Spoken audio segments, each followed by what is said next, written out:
Bonsoir tout le monde. Nous tournons pour dernière présentation journée et dernière présentation tout dans la conférence.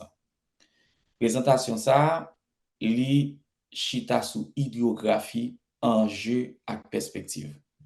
Depuis nous parler de l'eau, depuis nous parler de ressources naturelles côté de l'eau, c'est une connaissance liée, c'est une compétence liée. C'est dans ce sens ça, nous avons bien avec nous ingénieur hydrographe Mathieu Poli. Donc c'est un expert haïtien dans le domaine ça. Nous fait tour d'horizon depuis hier et journée aujourd'hui, on t'a dit ces derniers voyages l'année. Mathieu Polit, c'est un ingénieur civil et un hydrographe qui sorti dans le pays. Dans l'année 2012, il a gagné licence en génie civil. Après, il a fini passer études dans l'Université de l'État d'Haïti. Études qu'elle a fait en hydrographie, te poursuivre au Brésil, au sein de la marine brésilienne, en 2014. Depuis 2009, il occupé plusieurs fonctions importantes dans l'administration publique pays, particulièrement dans SEMANA, Service maritime navigation d'Haïti, qui côté dans le service hydrographique dans SEMANA. Professionnel, Mathieu fait partie des experts pays à experts national qui travaillent sous cartographie multirisque région Grand Nord et Grand Danse pays. Certainement pile dans nous notre petit ça temps de parler de ça, mais il y a moun tout qui est tombé sous gros travail cartographie multirisque ça. Mathieu Polit c'est un expert participé dans cartographie ça. Mathieu tout, il cofondé une association qui est le GAPED et il propriétaire d'une firme construction en Haïti. En septembre 2022, l'année de cela tout récemment, Mathieu a un certificat en tant que gestionnaire d'aide à la navigation de l'Association internationale de signalisation maritime en France. Présentement, Mathieu a fait une maîtrise dans sciences géomatiques dans l'Université Laval, Québec, Canada. Mathieu Polit, c'est vraiment un honneur, c'est un plaisir pour nous accueillir dans la dernière conférence. Donc, c'est où que nous dernier manger avec dernier dessert tout pour conférence pendant 2 jours ça. Bienvenue dans la conférence maritime. Comment est? Bonjour Ralph. C'est un plaisir après-midi pour moi yon panéliste yo et un honneur pour moi dernier panéliste dans et grand événement ça et moi profiter saluer et coordonnateur nous Latitude Ossini qui rend événement ça possible et tout l'autre qui contribué pour nous gagner ça aujourd'hui là, c'est extraordinaire. Moi, saluer toute communauté maritime, non? Qualité nationale et internationale, particulièrement et tout le monde dans Semana qui a regardé, qui a suivi conférence à Soya, particulièrement directeur nous, Eric Prévost Junior. Et moi, saluer et tout le monde, tous les amis qui invités, tous les collègues, tous les experts qui portent intérêt à la conférence après-midi. Donc, c'est un plaisir pour moi, Ralph, pour moi avec nous. Donc voilà, je vais commencer parce que le temps presse. Donc voilà, moi, Ralph a présenté moi déjà. Bah, comme je fait trop de temps et dans slide ça. Donc en gros, moi j'ai plusieurs formations. Moitié temps, moi, je passe dans génie civil. Et ensuite, de nos jours, tendance là, les porter vers la géomatique, vers l'hydrographie. Et c'est ça que fait, je ne dis pas présenter nous, sujet ça qui c'est enjeu, hydrographie gagnant et de manière générale et plus particulièrement et dans un pays comme Haïti. Et voilà, donc nous gagnons 70% de surface et planète nous qui est occupée par les océans et 30% occupée par les continents. Donc nous-mêmes dans l'hydrographie, c'est 70%, c'est ça qui intéresse nous, avec aussi les eaux intérieures, les fleuves qui sont navigables. Et déjà, nous avons 6 à 7 pays qui, et parmi 30% de continents, nous avons 6 à 7 pays qui presque accaparés de 41% des terres émergées. Et on ne va pas par là, mais c'est juste à titre de formation. Et nous avons 15% glaciers et dans le nord, dans le pôle nord et le pôle sud. Et 43% de de surface océan et c'est des eaux internationales, c'est-à-dire des eaux qui sous juridiction de l'unité nationale, pas un pays en particulier qui est capable de réclamer un droit d'exploitation de richesse là-dedans. Maintenant, qui plan présentation de journée aujourd'hui, nous allons faire une petite histoire tout courte de hydrographie et plus particulièrement de l'Organisation internationale, OHI. Nous allons parler très rapidement on survole de techniques d'acquisition de données, parce que c'est ça l'hydrographie. Et nous allons parler de précision qui est exigée, précision donnée en fonction de différents besoins. Et l'enjeu pour Haïti, et ensemble d'acteurs nationaux et internationaux qui sont concernés par thématique ça en Haïti. Et on a fini par Semana, et donc qui a avancé Semana fait dans le secteur et actuellement. Donc en gros, et nous allons présenter le tableau comment lié en Haïti, domaine hydrographie. L'hydrographie, et c'est une branche son science appliquée que liée, qui traitait de mesurage et de description vraiment des éléments physiques des océans, des mers, des zones côtières, des lacs et des fleuves, et ainsi que la prédiction de leur changement. Donc, l'hydrographie il décrit ce qui se passe au niveau du plancher océanique, au niveau de la colonne d'eau et aussi au niveau de la surface. Donc, on est ici au niveau de la description. Et aussi, l'hydrographie, principal intérêt de l'hydrographie, c'est surtout la sécurité de la navigation. Donc, c'est fait en sorte que bateau yo rentre dans le port en toute sécurité, en évitant les récifs, en évitant les hauts fonds, yo sorti quitter port en toute sécurité. Donc, c'était au début principale motivation pour l'hydrographie était faite. Mais nous allons voir par la suite, au fil du temps, donc il y a plusieurs applications qui vont être faites à partir de données que nous recueillons dans le domaine hydrographie. Maintenant, institution internationale qui occupe le dossier hydrographie, c'est l'Organisation hydrographique internationale OHI. Et depuis 1908, premier congrès international a été fait. Et ensuite, 1912, national à Saint-Pétersbourg, encore. 1919, conférence hydrographique internationale à Londres. 1921, nous gagnons un bureau hydrographique international là, qui est établi par 24 nations. 1970, nous gagnons une convention internationale qui établit officiellement l'hydrographie et qui établit en fait l'Association internationale de l'hydrographie. Et en 2017, nous gagnons des amendements qui entrent en vigueur. Maintenant, c'est siège social situé à Monaco et il y a des réunions chaque 4 ans qui fait pour capable de parler de ensemble de avancées qui a fait dans le secteur. Et slide, ça a présenté l'ensemble des pays membres de l'OHI en vert. Donc, Haïti, on est juste là. Donc, on est en jaune, nous constatons des pays, nos pas pays membres, on assiste aux réunions, on est observateur. Et déjà, sont handicapés liés pour le développement dans le secteur.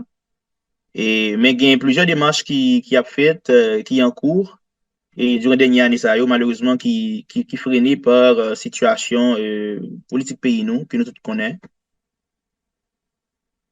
Et c'est une association qui gagne 98 membres actuellement. Maintenant, l'hydrographie, c'est quoi? En fait, la finalité hydrographie, j'en ai dit dès le début, c'est la navigation sécuritaire. Et donc, on va sur la mer avec nos équipements pour faire des levées pour la production des cartes de navigation. Donc, c'est le principal produit qui découlait de l'hydrographie. On a en face de nous une carte de la baie de Port-au-Prince. Donc, à chaque point noir qu'on voit sur la carte, ça, c'est un nombre. Ce nombre-là indique la profondeur de l'eau disponible à cet endroit-là. Donc, à chaque position XY, chaque position dans le plan correspond une profondeur. Par exemple, là, on voit 16 ici. Donc, ça indique à cette position-là la profondeur de l'eau, c'est 16 mètres. Et cette position-là, on le voit sur la carte, et il y a la latitude, il y a la latitude et la longitude qu'on voit là, et on sait exactement que à cet endroit-là, voici la profondeur d'eau disponible. Comme ça, si tu navigues et tu sais que ton bateau a un tirant d'eau, alors ton bateau doit être déplacé, doit avoir un tirant d'eau minimal de 17 mètres. Tandis que là, on a 16 mètres. Tu sais très bien que tu ne vas pas pouvoir circuler à cet endroit-là puisque tu vas percuter le fond. Donc, il y a plein d'applications de l'hydrographie. De nos jours, avec les sondeurs acoustiques, on va parler plus tard, on peut produire des cartes 3D du fond marin, comme on le voit là ici dans l'image, et qui ont beaucoup d'applications que dans la protection de l'environnement, que dans la protection de l'écosystème marin, aussi dans la prospection minière, parce que la morphologie déjà du fond marin peut nous indiquer s'il y a tel type de ressources à cet endroit-là. Et aussi, l'image à droite, en haut, on voit une épave. Donc, souvent, on utilise nos équipements hydrographiques pour faire des recherches après un crash d'un avion, par exemple, ou du moins un épave, un sous-marin qui est coulé. Donc, on utilise nos équipements pour faire des recherches parce que ça produit des images très précises, très claires de ce qui se passe au niveau du fond marin. Donc, comment ça a débuté? Et ça a débuté avec l'utilisation d'une sonde avec un fil à plomb. On n'avait pas au début des appareils sophistiqués. On avait une fil à plomb et on fait des nœuds. On fait des nœuds sur, par exemple, des nœuds métriques. Donc, chaque mètre, on fait un nœud. Et puis, on lâche le fil à plomb.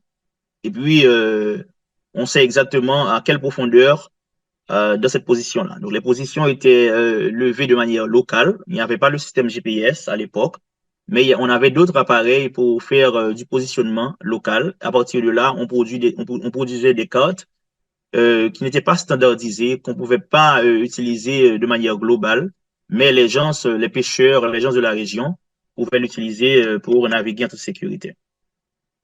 Maintenant, de nos jours, euh, après l'invention des sondes acoustiques, euh, on passe à un autre niveau. Comme on voit là dans l'image, on a des échosondeurs multi-beam, c'est-à-dire à plusieurs faisceaux, et des sondeurs monobeam ou single beam à monofaisceau, donc qui utilisent la technologie du sonore, c'est-à-dire il y a un son, une impulsion sonore qui est émise au niveau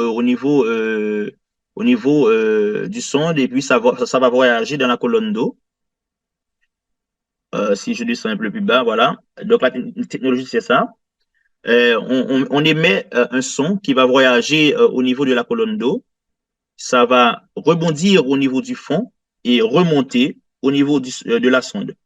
Donc, qu'est-ce qu'on détermine? On détermine le temps de parcours de ce signal-là. Donc, connaissant la vitesse du son dans l'eau, qu'on mesure avec un vélocimètre ou un sound profiler, connaissant la vitesse de l'eau, la vitesse du son dans l'eau, et connaissant le temps de parcours de ce signal-là, on arrive à déterminer de manière indirecte la profondeur D. Parce qu'on sait que la vitesse, c'est une relation de distance sur le temps. Donc, on veut la distance. Donc, on mesure le temps de parcours. On connaît la vitesse, on mesure la vitesse et on arrive à déterminer la distance. Donc, c'est le principe général qui se cache derrière les sondeurs acoustiques, que ce soit le single beam, que ce soit le multi-beam. Donc là, on voit trois techniques de levée. Il y a le lead line, donc c'est à partir des points, donc comme on l'a vu tout à l'heure. On mesure la profondeur point par point. Là, tandis qu'il y a le single beam, donc on fait des lignes, on mesure la profondeur à travers les lignes, mais entre les lignes, on ne sait pas ce qui se passe. Donc il n'y a pas une insonification de l'espace qui existe entre les lignes.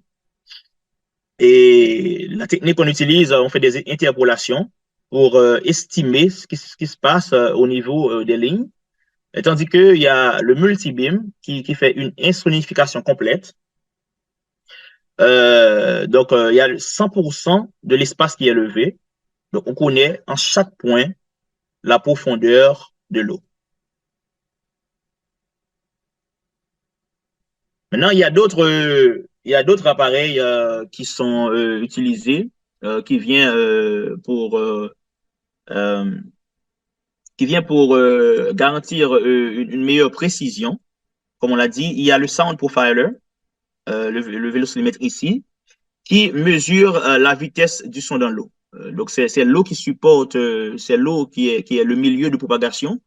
Et dépendamment de la condition, la vitesse varie. La vitesse dans l'eau varie en fonction de la conductivité, en fonction de la température, en fonction de la profondeur et aussi en fonction de la salinité. Donc, comme on voit dans la courbe ici, à gauche là, dans cette colonne-là, c'est la profondeur, alors que là, c'est la vitesse. Donc, on voit de 0 à 200 mètres, il y a la vitesse, il y a la vitesse qui décroît. Et entre 200 mètres à 400 mètres, il y a une certaine constance. Et au fur et à mesure qu'on descend, il y a la vitesse qui augmente. Ça, c'est de manière générale. Mais en chaque point, lorsqu'on fait un lever, en chaque point, et il faut mesurer, alors pas en chaque point quand même, mais sur une base régulière, il faut mesurer la vitesse du son dans l'eau, puisque ça va varier en fonction de la salinité. Si on est proche d'une embouchure, par exemple, il y a l'eau de la rivière qui arrive, et donc la salinité va diminuer, donc ça va impacter la vitesse du son. Donc si on est en plein midi, la température de l'eau augmente, ça va impacter la vitesse du son. Si on est en marée haute, c'est-à-dire il y a de l'eau euh, qui sort de l'océan pour arriver vers le continent, et la salinité va augmenter, ça va impacter la vitesse du son. Donc, c'est un facteur très important pour la qualité des données qu'on va avoir à la fin. Il y a aussi la marée qui est la variation du niveau de la mer sous l'effet de la Lune et du Soleil, de l'attraction gravitationnelle de la Lune et du Soleil. Il y a certains endroits, la marée est très prépondérante. Par exemple, il y a certains endroits en France, la marée peut varier de 6 mètres, 7 mètres. Et pour nous, en Haïti, c'est métrique. Euh, le marnage, qui est la différence entre la marée haute et la marée basse, c'est autour de 90 cm. Mais ça, quand même, peut impacter la qualité des données, dépendamment de, quelle, de quelle précision qu'on cherche dans nos données. Maintenant, la position, parce qu'on a vu, c'est à une position, une profondeur. De nos jours, la position, on l'obtient par le GNSS, qui est le système global de positionnement. Et on combine le GPS, le système américain, le GPS, le système russe GLONASS, le Beidou de la Chine. Nous combinons tous ces systèmes ensemble pour avoir une position précise sur la surface de la Terre. Maintenant, et la profondeur, en fait, le plancher océanique est une continuité de la topographie de l'espace où on vit, on circule sur le continent, mais le continent se prolonge au niveau de l'océan. Donc, de nos jours, qu'est-ce qu'on fait? On fait des modèles numériques du terrain où on utilise des données bathymétriques et des données topographiques pour raccorder ces deux groupes de données ensemble pour avoir une continuité et de la topographie terrestre et aussi de la bathymétrie. Et on utilise aussi beaucoup le LIDAR de nos jours pour la topographie du continent, mais aussi on utilise parfois le LIDAR aussi au niveau de la bathymétrie. Le LIDAR, c'est quoi? C'est euh, on utilise une impulsion laser qui est différent de la bathymétrie classique où on utilise des sonars, on utilise le son. Le LIDAR, c'est surtout une onde électromagnétique qui est lancée. C'est toujours le même principe. on mesure le temps de propagation de ce signal-là et connaissant la vitesse de propagation de l'onde électromagnétique qui est autour de 300 000 km par seconde, et on déduit et la profondeur. Donc, dans le lidar utilise deux signaux. Il y a un signal qui pénètre dans l'eau, qui va percuter le fond, et un signal qui frappe la surface de l'eau. Et la différence entre ces deux profondeurs, en fait, ces deux groupes de données-là va donner la profondeur. L'idée ici pour cette image-là, c'est que la tendance aujourd'hui, c'est de fusionner ensemble la topographie et la bathymétrie pour avoir une continuité dans le relief. L'Organisation internationale hydrographique a pour objectif d'harmoniser tout ce qui se passe en ce qui a trait à l'hydrographie. Il faut savoir que différentes puissances comme l'Angleterre, comme la France, comme les États-Unis, ont leur propre service hydrographique, travaillent sur des standards différents. Donc, l'Organisation internationale hydrographique a pour objectif surtout de standardiser et tout ce qui se passe dans l'objectif de pouvoir interchanger et les compétences d'avoir une certaine interopérabilité dans les produits, que ce soit les technologies et que ce soit les matériels, que ce soit le mode réaliser des levées bathymétriques. Donc, c'est pour cela que l'organisation met en place des standards. Plein de standards, sur le site de l'organisation. Et aujourd'hui, on va seulement passer à pieds joints sur le S44, le standard S44, et qui parle des normes pour l'exécution des levées bathymétriques, surtout par rapport à la précision recherchée. Et maintenant, cette norme-là, il y a 6 groupes de levées classés en ordre. Il y a l'ordre exclusif, l'ordre spécial, 1A, 1B, 2 et 3. Dépendamment de la précision qu'on cherche, des besoins, des enjeux, des risques du milieu, on va choisir en quel ordre on va utiliser pour réaliser nos levées. L'ordre exclusif, c'est lorsque il doit y avoir une couverture générale du fond, c'est-à-dire on doit avoir les informations sur chaque endroit. Et aussi, on doit couvrir à 200% l'espace. C'est-à-dire, il doit y avoir une première couche de données et une deuxième couche de données sur chaque point. Donc, chaque point est insonifié au moins 2 fois. Tout ça, c'est pour avoir une très grande précision. La précision horizontale, c'est 1 mètre. C'est quoi la précision horizontale? C'est quelle confiance qu'on attache à la position planimétrique de ce point. Donc, si je te dis que ce point se trouve dans une position X, Y, donc une précision de 1 mètre, ça veut dire, au pire, la vraie position va se trouver à 1 mètre d'écart. Il y a aussi la position verticale, et qui est 0,15 mètres plus ce facteur-là qu'on ajoute. On peut le voir dans le petit tableau à côté. Donc, pour l'ordre exclusif, à chaque profondeur, en fait, c'est fonction de la profondeur aussi, c'est autour de 0,15 mètres et un petit peu plus. C'est-à-dire quoi? C'est-à-dire, si on va faire un levé qu'on qualifie d'ordre exclusif, le plus grand écart qu'on peut avoir, c'est 0,15 cm d'erreur de profondeur. On ne peut pas aller plus que ça. Et maintenant, et au fur et à mesure qu'on avance à droite, qu'on passe de l'ordre exclusif à l'ordre spécial, 1A, la précision va dégrader un peu. Par exemple, l'ordre 1A admet une précision autour de 5 mètres. Et c'est ce que nous avons en général en Haïti. On va voir dans nos cartes, même si ce n'est pas spécifié. Donc, l'ordre qu'on a au niveau de nos cartes, c'est cet ordre-là.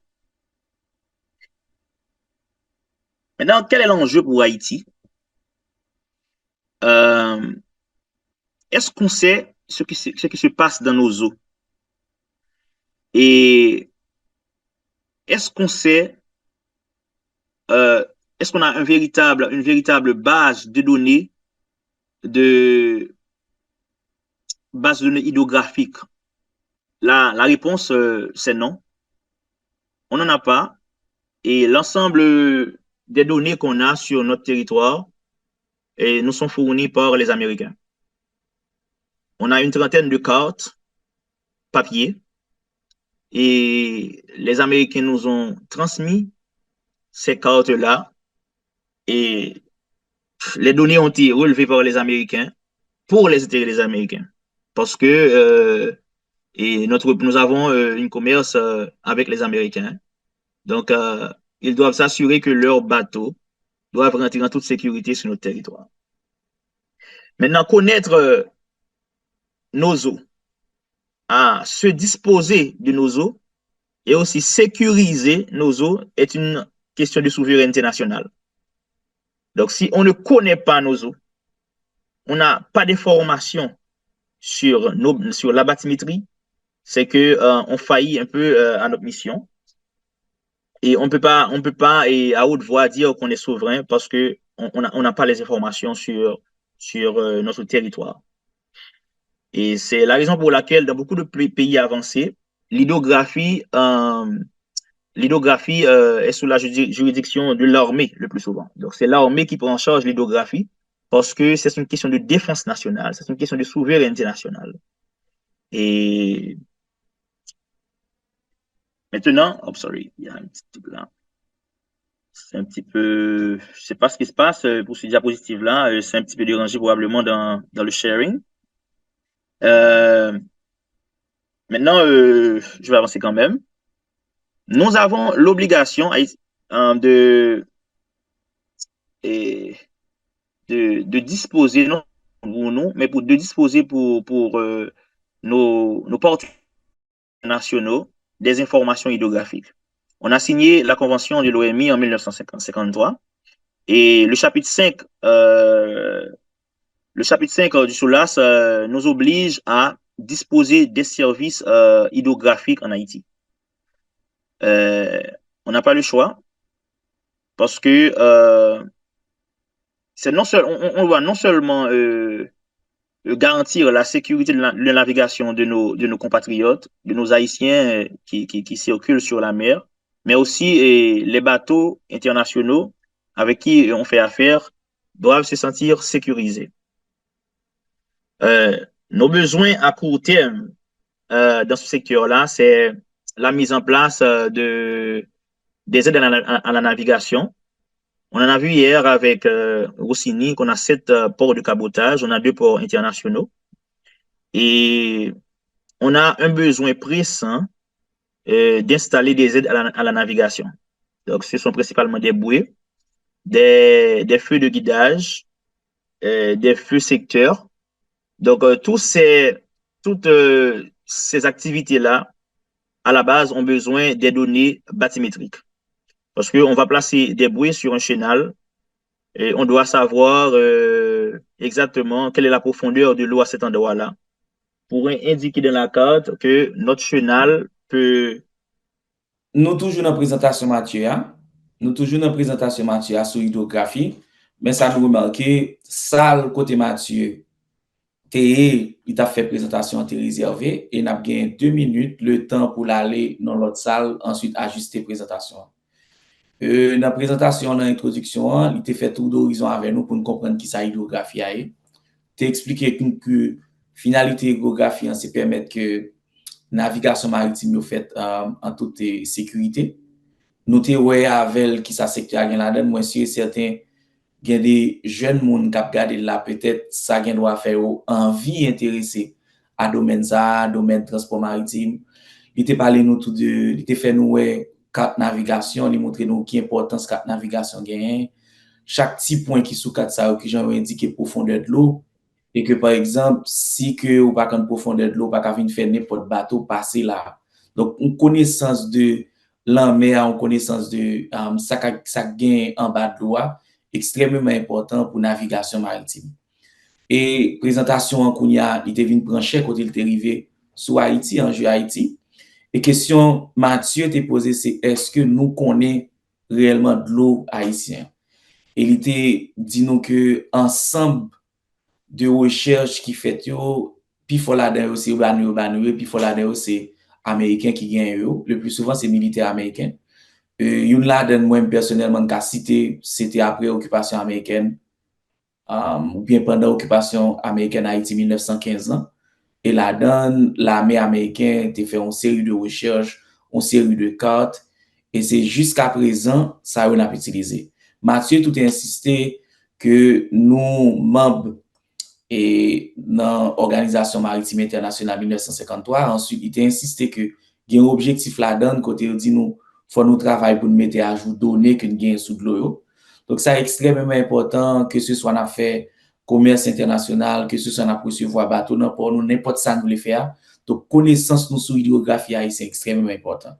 Et il était partagé avec nous souci de qui vient nous manquer collecter données sur l'hydrographie haïtienne. Nous qu'à comprendre pays c'est 1771 km côte, nous avons seulement frontière d'environ en fait 356 km terrestres avec République dominicaine. Donc nous presque entourés de l'eau de tous côtés. Connaissance de l'eau extrêmement important pour quel que soit pour transport maritime. On continue avec Mathieu. Mathieu, là toujours? Vous tournez? Ok, on met continuer présentation. Moi, quoi, vous êtes dans partie qui gagne la donne ensemble, vous êtes dans enjeu et qui gagne par rapport avec connaissance et non sous données. Donc, sans tout à l'aise, partagez avec nous. Mettez nous tout intéressés, tendez allez, n'attendez encore. Ok, super. Merci. Je parlais des besoins à court terme.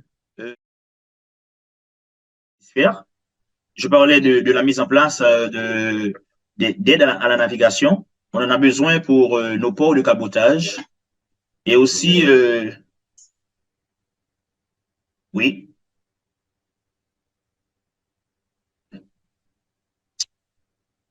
allô? Justement, on en a besoin des données bathymétriques pour la mise en place des aides à la navigation. Et aussi, pour nos ports principaux, il faut contrôler en tout temps les chenaux d'accès. Parce que qu'est-ce qui se passe? Si on a un chenal qui garantit 10 mètres, c'est-à-dire un bateau, et qui va immerger à 10 mètres, une partie va immerger à 10 mètres au-dessous de la surface, va être en mesure de circuler dans ce chenal-là. Donc, il y a toujours une distance de sécurité. Disons, un bateau de 9 mètres va pouvoir circuler dans ce chenal-là parce que c'est un chenal de 10 mètres de profondeur. Mais ce 10 mètres-là n'est pas garanti en tout temps parce que la mer, c'est très dynamique. Donc, il y a de l'ensablement, il peut y avoir des objets, par exemple, un conteneur, par exemple, qui tombe dans le chenal, qui fait de l'obstruction. Donc, en tout temps, il faut faire des levées, surtout en ce qui nous concerne en Haïti, on a des cyclones sur une base annuelle. Je me rappelle en 2008, on avait 4 cyclones et tout ça va générer des mouvements au niveau du plancher qui va quand même modifier la profondeur du chenal. Donc, c'est pour cette raison-là, sur une base régulière, les chenaux d'accès doivent être levés. Et ça garantit la sécurité. Aussi, les bateaux qui vont entrer, les bateaux qui vont entrer vont être assurés que voilà, c'est sécuritaire là, ce chenal et aussi l'assurance. Ils vont prendre l'assurance. En fait, il faut savoir que les bateaux là, ils paient des assurances. Donc, si le chenal n'est pas mis à jour, l'assurance va le savoir et ça va coûter cher et ça va aussi avoir un impact sur l'utilisateur final. Et c'est la raison pour laquelle les gens qui sont dans le domaine peuvent vous pouvez avoir ces chiffres-là. Je pense que l'attitude Rossini peut nous éclairer sur cet aspect-là. Et un conteneur, transporter un conteneur vers Haïti ou vers ces domaines, c'est pas le même prix. Ou vers la Jamaïque, c'est pas le même prix. Et l'hydrographie est aussi à ses mots à dire dans cette affaire-là. Et il y a aussi dans une politique nationale de construction d'infrastructures de débarcadères, par exemple. Et donc, l'hydrographie va être très utile. Donc, il faut savoir que nos villes sont situées majoritairement au niveau des côtes. Nous avons des routes qui sont très difficiles lorsqu'on passe de l'intérieur. On est un pays montagneux. C'est très compliqué de voyager à l'intérieur des terres, tandis qu'on a 1700 km de côte. Donc, euh, définitivement, l'État haïtien doit avancer vers cette perspective-là, qui est la construction d'infrastructures euh, pour, euh, pour je sais pas, et de transport maritime entre les différents communes du pays. Donc, l'hydrographie va être très utile dans cet aspect-là. Il y a aussi les services privés et les recherches au niveau universitaire. Moi, lorsque j'étais au CEMANA, donc à chaque instant, il y avait des étudiants, que ce soit des étudiants haïtiens ou des étudiants étrangers, qui me contactaient pour avoir des informations pour leurs recherches. Et des recherches au niveau de submersion marine par tsunami, des recherches au niveau des écosystèmes marins qui sont liés directement avec la bathymétrie. On a toujours pas de données. C'est toujours difficile de leur dire que on n'a pas de données. Et on a des cartes, on va le voir, on a des cartes papier qui sont à de très petite échelle, qui présentent des données chaque 500 mètres, par exemple. La carte qu'on a qui est la plus dense, un 10 millième, c'est la plus grande échelle qu'on a, hein. C'est un 10 millième. Et il faut savoir que l'échelle est liée à... L'échelle est très importante lorsqu'on lit une carte. Donc, chaque fois que l'échelle est grande, on peut avoir plus d'informations, on peut avoir plus de détails. Donc, une plus grande échelle, c'est toujours mieux lorsqu'on veut faire des travaux de précision. Maintenant, on a des cartes. La plus grande échelle qu'on a en Haïti, c'est un 10 millième. Pour le port de Port-au-Prince, le port de Saint-Marc et le port de Cap-Haïtien. Et, mais qu'est-ce qu'on a? On a des points chaque 500 mètres. On a des points chaque 500 mètres. Entre ces deux points, qu'est-ce qui se passe? On ne sait pas. On ne sait pas. Et est-ce qu'on doit avoir les données de base? Oui. Est-ce que, quand je parle des données de base, les étrangers qui viennent ici pour faire des levées bathymétriques, ils doivent à Haïti ces informations-là. Parce que c'est notre territoire. Donc, nous devons avoir ces données. Mais est-ce qu'on les a? Non. Est-ce qu'on a fait des démarches pour les avoir? Oui. Donc, on a fait des démarches, mais on ne les pas. On ne les a pas. Parce que la donnée, c'est la puissance. C'est une puissance. C'est du pouvoir lorsqu'on a de la donnée. OK? Maintenant, c'est à nous de prendre à deux bras, de prendre à deux bras et nos destins et pour construire nos propres données. Voilà.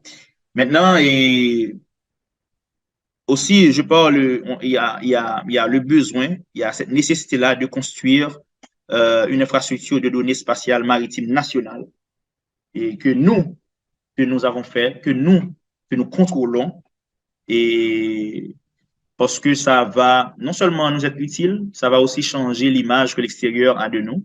Ça me dérange beaucoup lorsque je vais dans les réunions internationales, souvent, et que Haïti se présente avec ses cartes papier, avec ses échelles de 1 10 millième au max.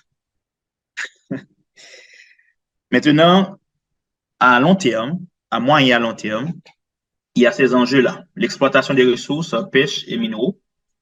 Et les données hydrographiques sont très importantes pour la pêche. Parce que l'hydrographie, comme on a dit, on a l'image du milieu. On a on a quand même les informations sur les récifs, sur les endroits où les écosystèmes peuvent évoluer. Et il y a aussi, dépendamment de la morphologie du fond marin, il y a des zones qui sont propices à des minéraux, à des, par exemple au Brésil, on sait que de nos jours, le Brésil exploite beaucoup les pétroles offshore. Donc, il y a la morphologie du fond marin déjà nous donne des indices pour savoir est-ce que cette zone-là est propice pour avoir des pétroles, par exemple.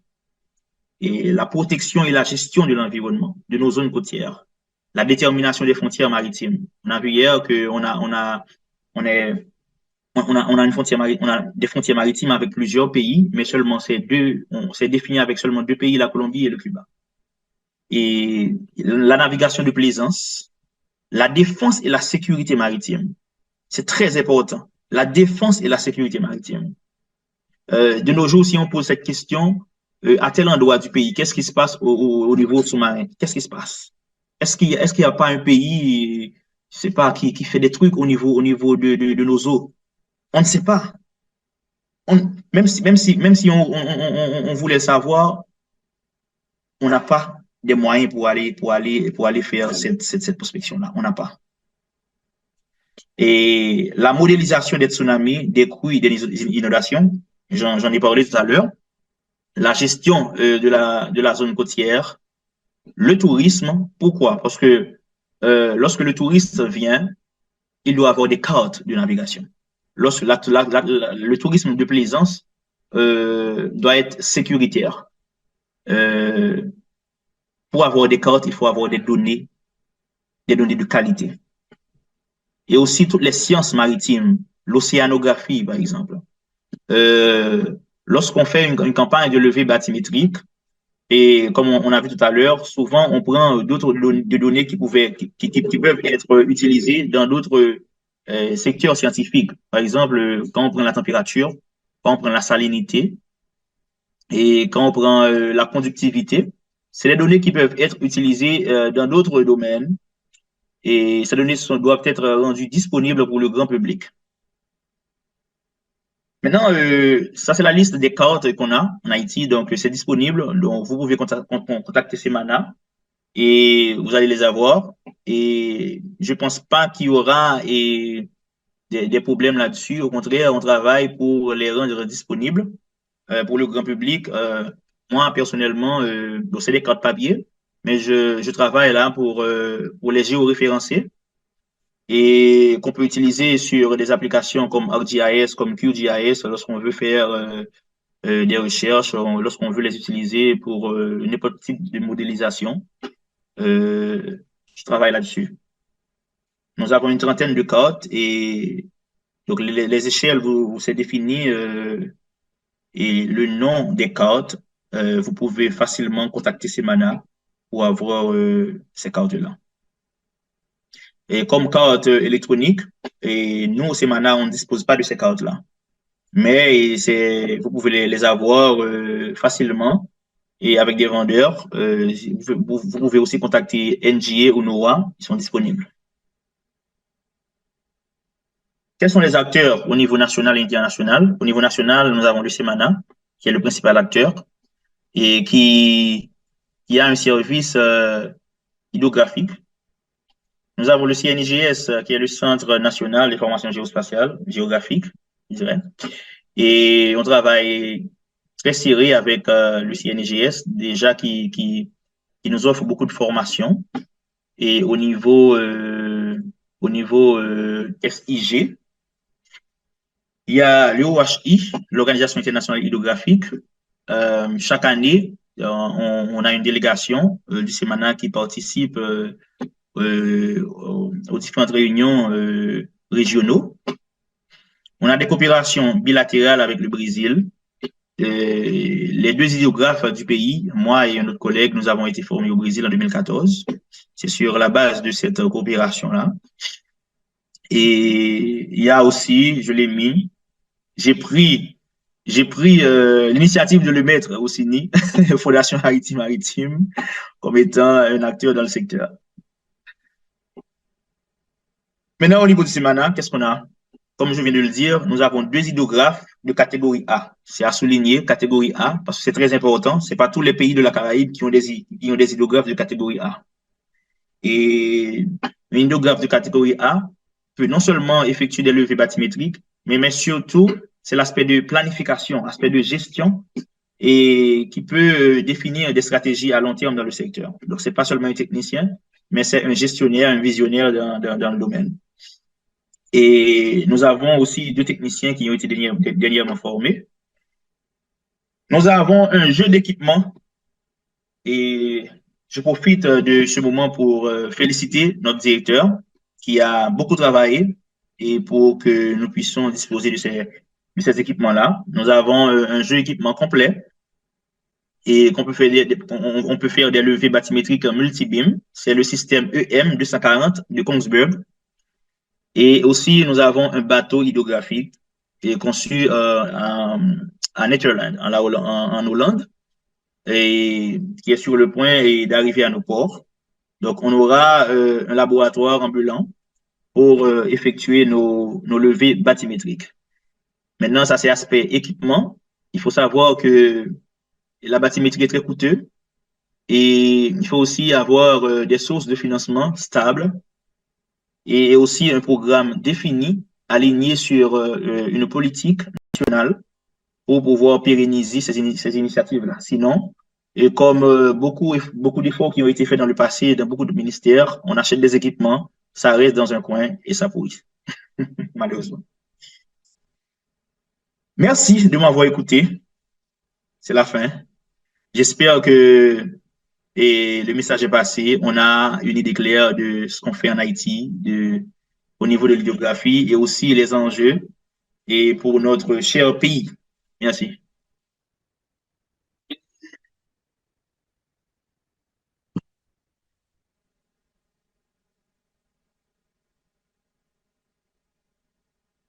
Le Mathieu a parlé de carte navigation parce que Mathieu aussi m'a dit non, il faut mettre bateau à sous carte. Faut mettre bateau à sous carte de la parler de navigation.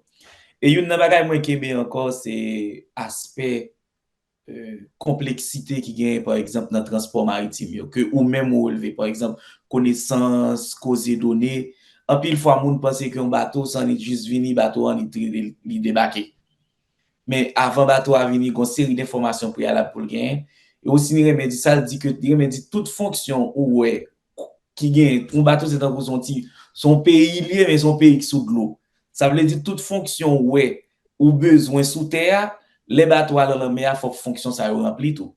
Et en pile, dans fonction ça, c'est dehors bateau à peut remplir, à savoir données, cartes et autres. Nous comptons tout diagnostic qu'on fait dans ça qui gagne à hydrographie dans le pays.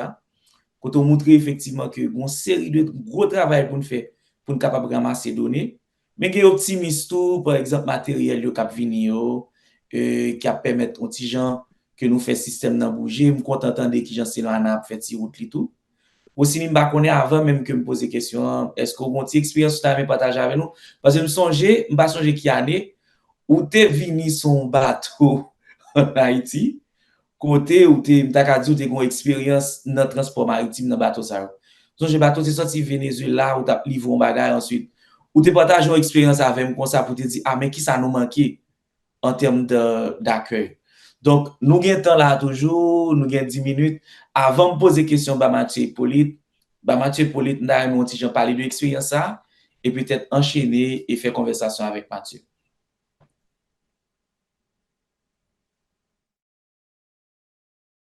Dans le système là pour me capable de parler avec lui. Oh, OK. Donc, merci Israël, merci Mathieu. Vraiment, monsieur présentation avec un pile intérêt et on paquet d'informations parce que nous-mêmes, par exemple, le que nous avons navigué sur un bateau, nous utilisons pour ça que ou même ou préparer pour nous littéralement et les cartes et puis là, ça permet de nous ouais, qui travaille, qui derrière carte ça carte papier ou bien carte électronique que tu as pu utiliser. Et ou gain plusieurs moments côté ou te cité norme en termes de approche bateau et puis tout ça. Et oui, et merci. Et de ce qu'on mentionnait, ça a ramené ma époque, ça, côté me tape naviguer. Hein. Et oui, définitivement, tu l'avais mentionné pour les coûts, par exemple, du transport maritime et l'importance que ça a.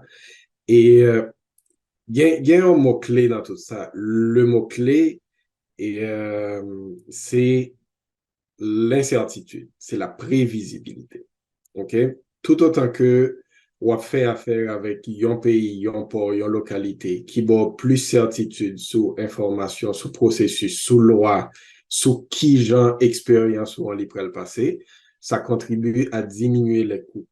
Et d'ailleurs, et moi-même, personnellement, ça, c'est un point de vue que gagne un grand économiste qui a d'ailleurs été un prix Nobel d'économie, qui l'a mentionné, c'était Douglas North, que une grande différence entre une économie qui développée et une économie qui sous-développée, c'est le degré de certitude, c'est le degré de prévisibilité.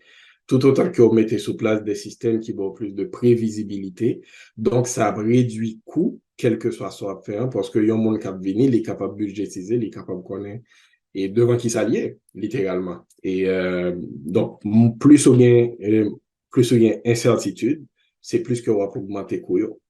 Et c'est moins ce qu'on a bien chance pour qu'on fait des affaires avec vous. Donc, dans ce cas-là, l'hydrographie et la disposition de prélevés hydrographiques, ça permet d'augmenter la certitude et du moins du point de vue des infrastructures dans les ports et de prévoir et bien de faire toutes les prévisions possibles pour un navire. Et puis, c'est sûr que ça va réduire certains coûts, y compris les coûts des assurances, du P&I et puis tout ça, et des bateaux. Et l'autre chose aussi, et au bon mon cue en termes de tourisme de plaisance, et oui, on a regardé plusieurs côtés, par exemple, qui gagnent des installations, des marinas qui recevront des super yachts et tout, mais qui j'en fait que un monde les décider, ligon, il y a que l'acheter. Et on ne dit même pas le prix, à gros prix, et livrer maintenant dans certaines destinations et pour la visiter. Mais encore faut-il que les structures existent pour que le connaisse bateau là. Si le bateau qui tire en dos de 3 mètres, 4 mètres, 6 mètres, par exemple, et pour certains, il y a bien plus que ça. Et donc, que port de plaisance côté la Pantréan, marina côté la Pantréan, et les gains assez de données hydrographiques pour le connaître que l'APCA rentré, l'APCA sorti, quel que soit le vléant. Et s'il y a des marées, donc les cartes de marée, s'il rentre à telle heure, à qui le poule t'a sorti, pour le sortir avec une bonne marée et tout. Donc, tout ça, ça fait partie ça fait partie des données, des corps de données qu'il faut encourager, pas seulement encourager, mais pour nous dégager, nous, pour nous construire. OK? Pour nous dégager, nous, pour nous construire base de données ça. Parce que, encore une fois, et ce sont les structures qui construisent un pays et puis qui diminuent les coûts. Tout autant qu'on n'a pas de structure ça, on aura beau avoir la bonne volonté, mais cette information-là, elle va être clé pour faciliter les affaires. La facilitation des affaires, du commerce et des industries, ça passe par la création des formations, effectivement. Donc, Mathieu, et vraiment, vraiment, merci énormément pour présentation ça. Et j'espère que le public là, tout, il était profité en pile de expérience ça. Et gagne une question, et François, pas qu'on essaie. Un jour, observateur de l'Organisation hydrographique internationale, c'est quoi la trajectoire qui ça pour fait pour nous sortir d'un membre observateur à un membre à part entière de l'Organisation hydrographique internationale? Qu'est-ce qui manque? Merci aussi pour cette question. Et avant de répondre à une question, nous allons aller rapidement dans les avantages qu'il y a lorsqu'on est membre de l'OHI. Et nous, non seulement fait partie de la communauté, nous, nous fait partie du monde qui prend décision. Yo. Et il y a un adage qui dit comme ça que lorsque une décision prend dans le dos, le plus souvent, décision prend compte tout. Et Haïti, et nous toujours participé, l'ouvrir porte pour nous pour nous assister à la réunion. Mais lorsque il s'agit de prise de décision, monsieur, laissez la salle, c'est l'heure de prendre des décisions. Et maintenant, pour nous, membres organisation, hein, et, et déjà, nous gagnons pour nous convaincre pouvoir et exécutif plan et législatif et pouvoir, et je dirais, pour nous convaincre, sorry, je suis un peu à côté, parce que nous tellement de bagages ça en Haïti, m'oublier non yo. Et pour nous convaincre le Parlement, parce que ça doit passer devant le Parlement, et pour nous venir membre OHI.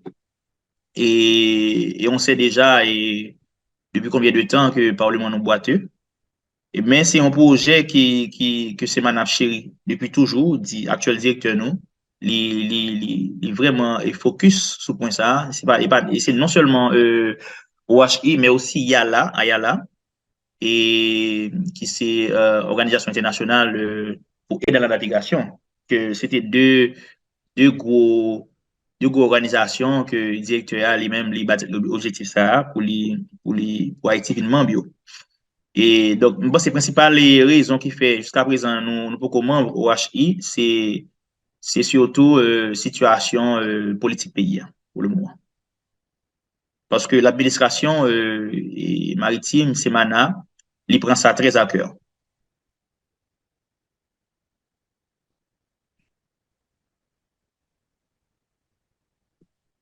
Et, ok, ou qu'on l'autre partage encore l'autre question aussi.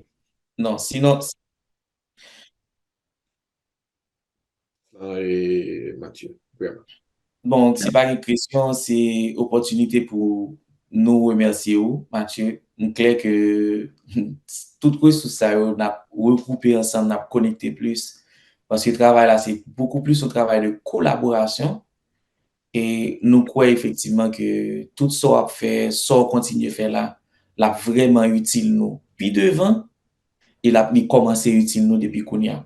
Donc, c'était vraiment occasion pour te bay moun faire connaissance avec domaine nan, rentrer là-dedans. Ensuite, ou même ou te débroussailler chemin pour nous montrer nous qui route pour nous prendre, qui trajectoire ça mande, pour nous sauter non point pour nous arriver dans l'autre. Nous besoin planifier, nous besoin projeter pays. Et aussi, nous parler de prévisibilité. Ça veut dire, si pi bonheur, nous getan gade pi loin, nous sommes capables de travailler pi bien et prévoir un ensemble de bagages.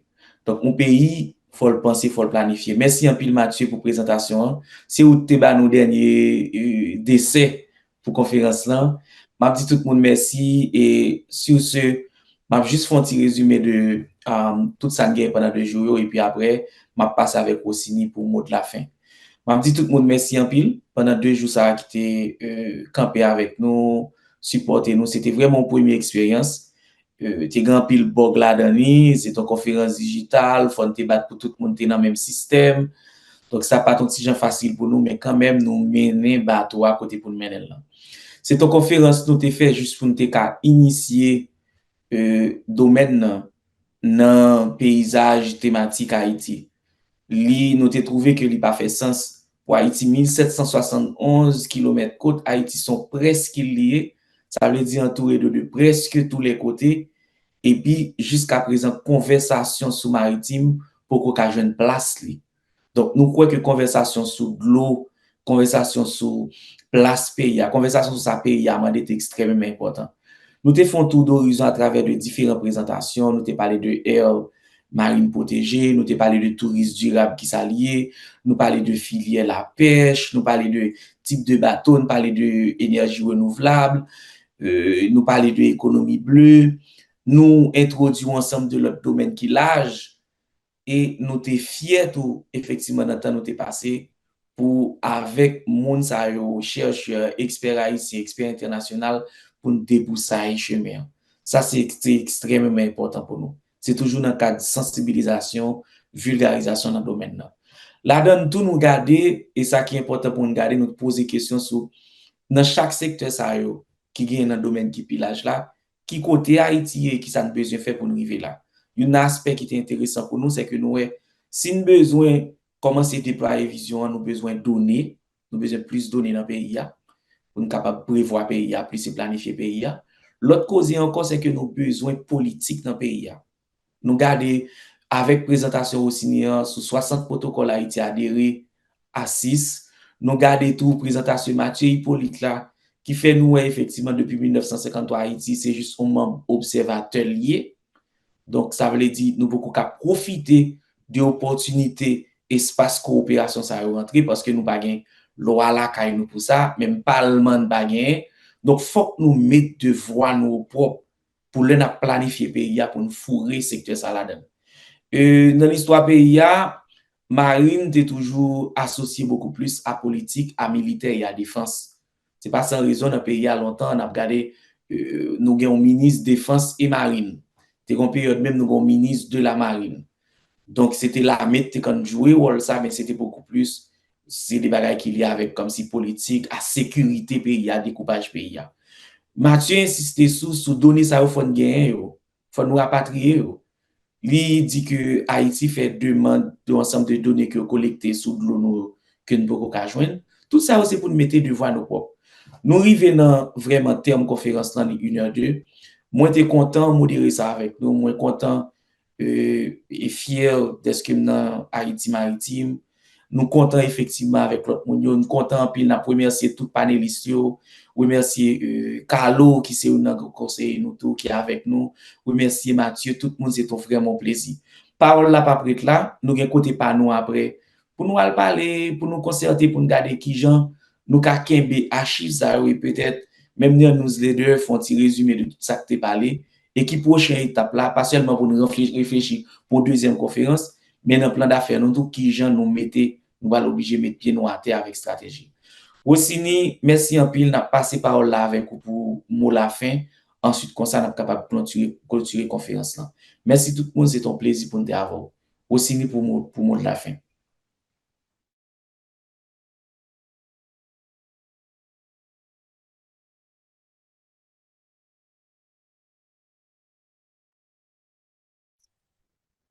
Oui, parfait. Merci Ralph et Kosedem Planchéan pour le mot de la fin. Merci tout le monde qui est toujours là avec nous. Mathieu, Pauline, Grégoire qui accompagne nous jusqu'à la fin. Et voilà. Donc, après 2 journées, ça, nous arrivons en fin, première édition, conférence maritime d'Haïti. Et je ne pas dire nous qui j'en content. Okay, parce que ça fait longtemps que moi, t'as chéri, rêve ça, et pour nous mettre sous pied une organisation qui est capable de dire un mot et commencer à porter des éléments de réponse, commencer à agir et commencer à brasser l'idée dans le secteur maritime en Haïti. Et nous fait commencer à avancer. Et dans la conférence, je suis capable de dire que il y a une série de mots, moi, qui tournent souvent. Et dans plusieurs dans conférences, nous parlons de cohérence institutionnelle, que institution nous peut-être structure que gagne un moment avec et mandat que gagne un moment et façon que yo financer et tout.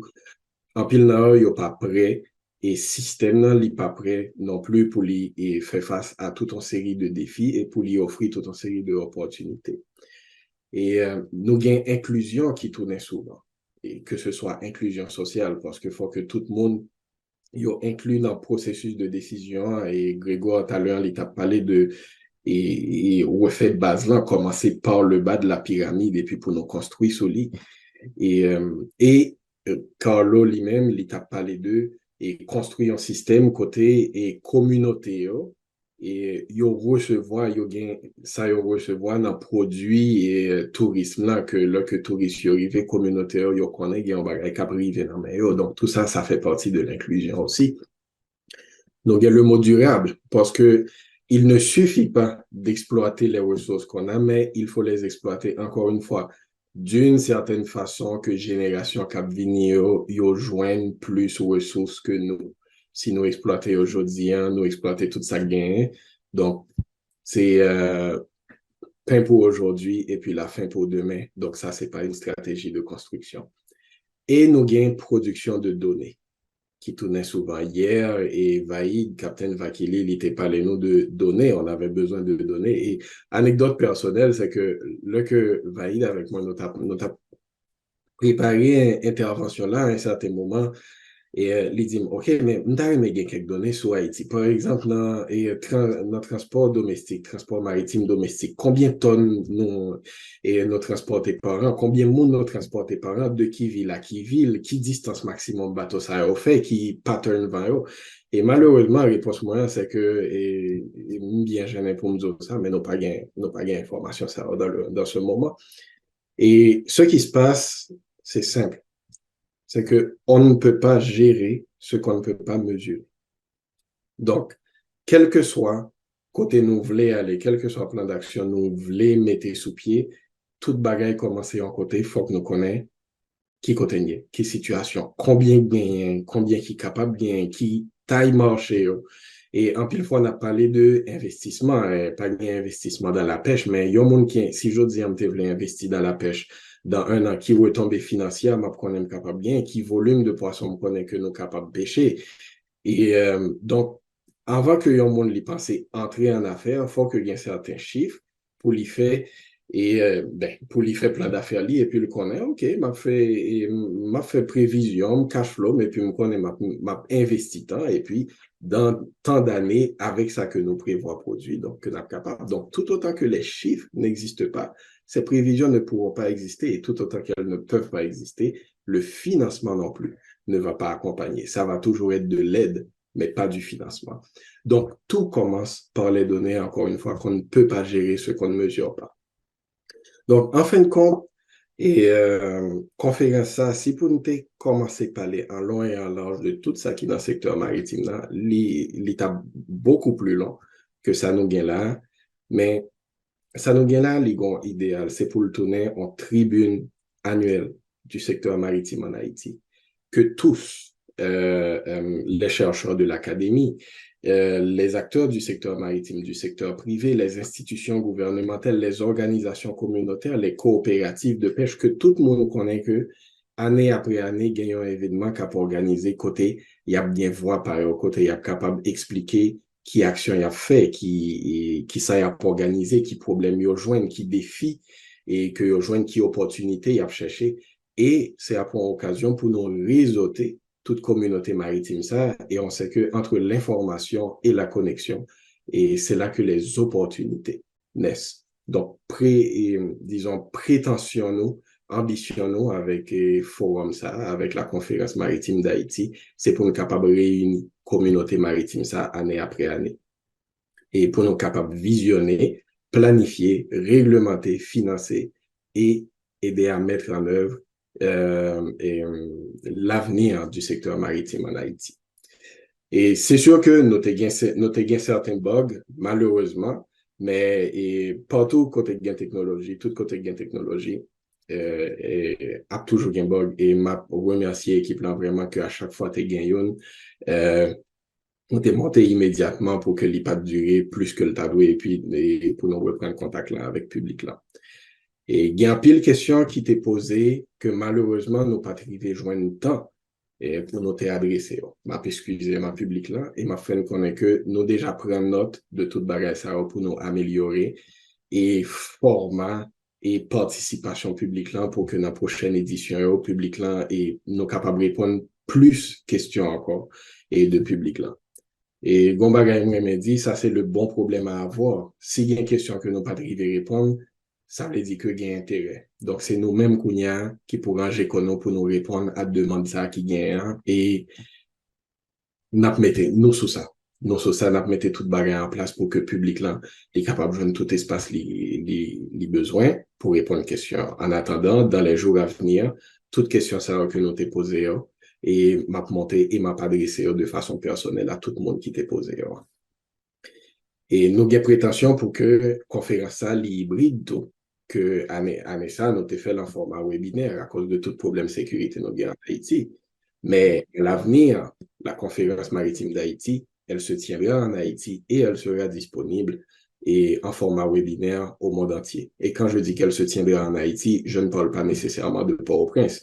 Je parle du Cap, je parle de Limonade, je parle des Cayes, je parle d'Arcahaie, je parle de partout et que nous capables de recevoir en conférence maritime pour nous décentraliser opportunités ça. C'est prétention nous tout que même système traduction nous été utilisé hier pour que yon moun a présenter conférence en langue en anglais et puis nous capables d'écouter en français, hein, que même système ça nous capable d'utiliser lyon l'heure pour que en conférencier capable de présenter en créole, français ou en anglais et quel que soit mon audience là, il est capable d'écouter en créole, en français ou en anglais. Mais ce sont des moyens qui coûtent cher et nous c'est une organisation qui fait qu'à commencer. Malheureusement, ça nous pas de des épaules pour nous soutenir un système comme ça. Mais moi, assurez-nous qu'à l'avenir, c'est comme ça la pied parce que l'inclusion, c'est l'une de nos valeurs fondamentales. Et le temps pour qu'il y ait un monde qui décide faire présentation en créole et faire le monde entier dans des voiles que est capable de comprendre qui ça le gain pour le poter, que les joignent une plateforme qui permettent de faire ça. Et du reste, nous pourrons recevoir, tout le monde qui est inscrit, pourra recevoir un courriel, côté n'a demandé pour le bail feedback, a bien des questions précises et puis a bien des espaces pour des commentaires. Donc, n'a capable de partager tout ça, noté ouais, qui était bon, qui pas de film trop bon, que nous t'as aimé ouais, et n'a coûté pour nous capables d'améliorer prochaine édition. Après ça, n'a pour remercier tout le monde, et les conférenciers et tous les intervenants.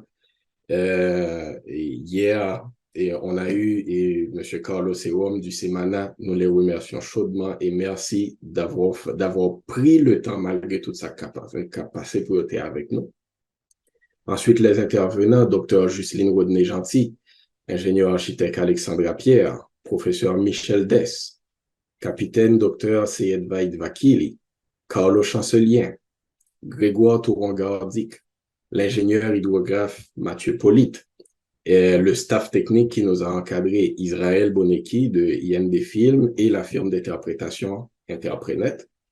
Nous remercions aussi le conseil d'administration de la Fondation Haïti Maritime. Chaque membre dans le conseil là, il a joué un rôle dans la capacité et pour te rendre l'événement ça possible. Et nous disons merci. Et tout particulièrement, François, et notre modérateur, François, je dois te le dire, merci d'avoir donné ton temps et d'avoir adressé et modéré la première édition de la conférence avec autant de maîtrise et de diligence. Vraiment, cet événement n'aurait pas été le même sans toi. Et vraiment, et si m'était là, si m'était à côté, et vraiment, c'est son gros coquin chaîne là, même tabaou, et pour me remercier parce que me connais et pour quantité bagaille qui a passé, tu es très sollicité partout, mais on te prend temps ça pour rendre possible pour nous. Je dire merci et un grand merci vraiment à tous les membres du conseil d'administration. Et pour tous les auditeurs, merci d'avoir pris le temps et de nous avoir accordé votre attention. Les moments sont difficiles, il y a un pile d'autres sujets qui ont sollicité nous, il y a un pile d'autres sujets qui urgent et urgent en termes de réaction. Mais il y a un bagage qui c'est l'urgence de réagir et il y a un autre bagage qui c'est l'urgence de construire. Ici, on était en train d'adresser l'urgence de construire. Essayer de construire les structures qui rendent possible le développement maritime en Haïti. C'est construire l'humain, c'est construire les institutions, c'est construire les lois à partir desquelles ces populations qui libérer leadership, qui a libéré esprit entrepreneurial pour dire moi je voulais faire ça donc moyen la réglementation la donnée là pour me faire plein d'affaires moi avec plein d'affaires là me prendre chercher finance et m'a chercher et marcher donc c'est ça on est en train d'habiliter le secteur maritime en Haïti. Tout le monde merci vraiment et c'est ça que je pour me dire. Merci tout le monde à la prochaine édition de la conférence maritime d'Haïti. François, je te laisse.